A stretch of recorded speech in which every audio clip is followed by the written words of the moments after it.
So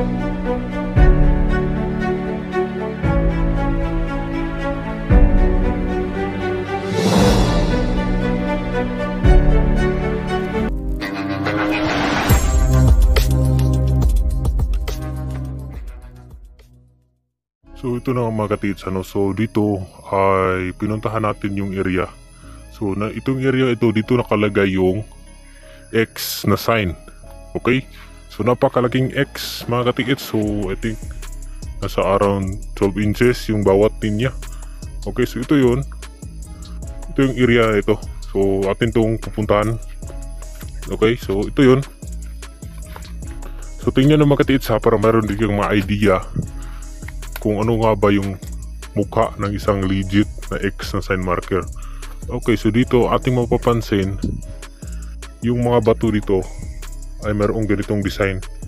Okay, yan o, ganyan o, kakaiba. And then ito rin, meron ding nakaukit dito na mga sign, mga butas-butas. So ano bang ibig sabihin nito mga katiis, yung ganitong klaseng mga bato? Ito ay mga treasure mark na bato. Okay?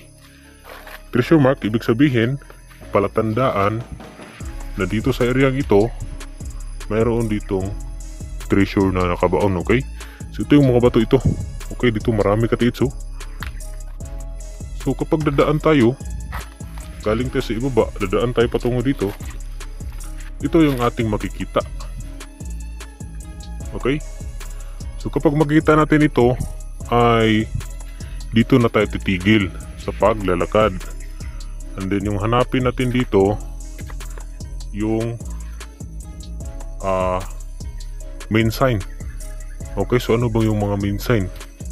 Mga X, mga short distance, yun yung mga main sign mga katiit. So dito yun. So dito mayroong matanda na puno. Okay, so yung puno na yan ay napakatanda na. Okay, so ito yun, ito yung X. Yan o. So tingnan natin yan sa malapitan katiits. Atin yang tingnan para mayroon din kayong idea. Okay, so jackpot yung sign na ito mga katiits, kasi bihira lang ito. So ito katiits oh, diba? So napaka accurate at napaka-klaro yung kanyang sign. So dito mga katiits, yung mga ganitong klaseng sign ay mga tricky ito. Mayroon tong mga tricks at mga logic. Okay, so paano nga ba ito naging logic mga katiits? So dito kung ating mapapansin, mayroon niyang puno, di ba? Mayroon niyang malaking puno. So dito ay makikita natin na mayroon siyang kakaibang design sa kanyang gilid. Okay, mayroon siyang maliit na butas-butas. Okay, maraming butas-butas. Pero kung titingnan nyo na maigi mga katiits, di ba mayroon niyang isang butas na kakaiba sa lahat. Okay, meron siyang linya X, and then dito sa left side, di ba mayroon siyang dot. So ano bang ibig sabihin yan? Yung ibig sabihin ng dot, yan yung treasure na kanilang ibinaon. Okay, so kapag mga X, meron talaga yung dot. So yung mga treasure hunter, yung kanilang binabasihan kapag titingin sila ng X sa sign, kung saan nakalagay yung dot. Okay, pero ito ay mga opposite kapag mga X. Kung yung dot ay nasa left side, ibig sabihin yung treasure ay nandito sa right side. Okay, so opposite yan mga katiits. So yan ay opposite. Kung yung treasure hunter na walang idea sa mga X na sign, dito sila dadaan, dyan sa part na yan, at doon sila dadalhin. Pero wala silang makikita doon katiits, kasi yung treasure ay nandito sa right side. Dito dadaan katiits, dyan sa harapan ng matanda na puno. So dyan nila ibinaon. Okay, so gaano naman ito kalayo katiits? Halimbawa, sukatin natin ito. galing dito sa sign na ito patungo doon sa treasure. So dito mayroon tayong makikita na sukat ito sa ibabaw. Okay? So tuturuan ko kayo mga katiits kung paano sukatin yung isang linya sa treasure hunting. So treasure hunting measurement. So tuturuan ko kayo katiits ano. Ito yung gagamitan natin. Okay? Tuturuan ko kayo katiits kung paano ba magsukat.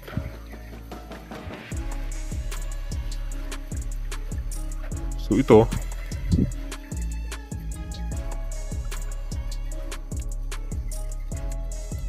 so ganito. Ganito ang sukat katiits. Halimbawa, kung ito ay 7 inches, ang ibig sabihin 7 meters. Galing dito sa batong ito patungo doon sa unahan. Kasi ito katiits, ito yung short distance. Yan o, yan yung sinasabi ko katiits. Short distance, tapos dot. Okay, dot. At maliit. So later on i-explain natin kung bakit dalawang dot yung kanilang inilagay. Malaki at saka maliit. So ito yung short distance. So itong mga short distance, ito yung pinaka-common na sign nating makikita sa treasure hunting. Kasi ito yung magtuturo galing dito patungo doon sa unahan. So yung purpose nito mga katiits, itong maliit na dot at saka malaki, yung ginawa nila dito mga katiits, halimbawa naghukay sila ng around 10 meters yung lalim. Okay, so pagpalagay natin na naghukay sila dito ng 10 meters dito sa area ito dyan, and then dito doon sa 10 meters katiits, yung kanilang ibinaon ay big volume of deposit. Okay, and then pag tinabunan na nila yung 10 meters, and then pag abot doon sa 5 meters, doon nila inilagay yung giveaways. Okay, so doon nila inilagay yung giveaways. Kasi halimbawa kung natunton yun yung sa treasure hunter, yung kanilang pinagbaunan, kapag makita nila yung treasure sa lalim na 5 meters, hindi na nila huhukayin pa ilalim pa. Kasi nakahukay na sila, nakakita na sila ng gold. Okay, so yan yung purpose niyan mga katiits, giveaways. So ngayon, i-remap natin ito. Okay, so samahan nyo ko katiits at itong i-remap at puntahan natin doon. Okay, so tara. So since yung dot ay nasa left side, so dito tayo sa right side maglalakad. Okay, so dito, so tara katiits. So dito tayo. Okay, at ito na nga katiits. Okay, so tingnan nyo katiits yung harapan ng puno. Ito. So parang sinimento. Okay, so ano ba yung titingnan natin dito?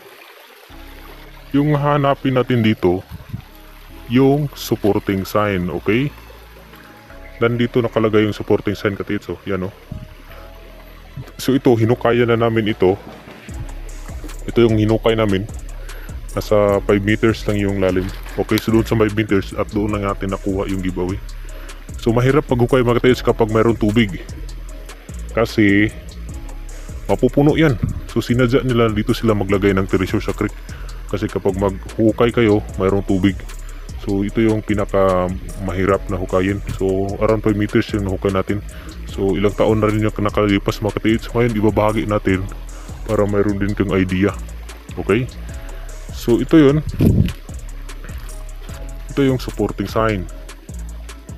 Okay, so para itong sapa, kapag malalagyan ng tubig dito babagsak. Yan o. Para itong falls, at ito yung bagsakan. So ito yung supporting sign doon sa letter X. So nandito yung treasure. Okay, dito yung kinukaya natin. So maliit lang na butas katiits. Kasi mayroong tubig. Mahirap maghukay kapag may tubig. Okay, so don't forget to subscribe mga katiits, ano, if you like this video. Dahil dito marami pa tayong sign na ibabahagi sa inyo. Okay, so mga sign tungkol sa legendary Yamashita treasure katiits, ano.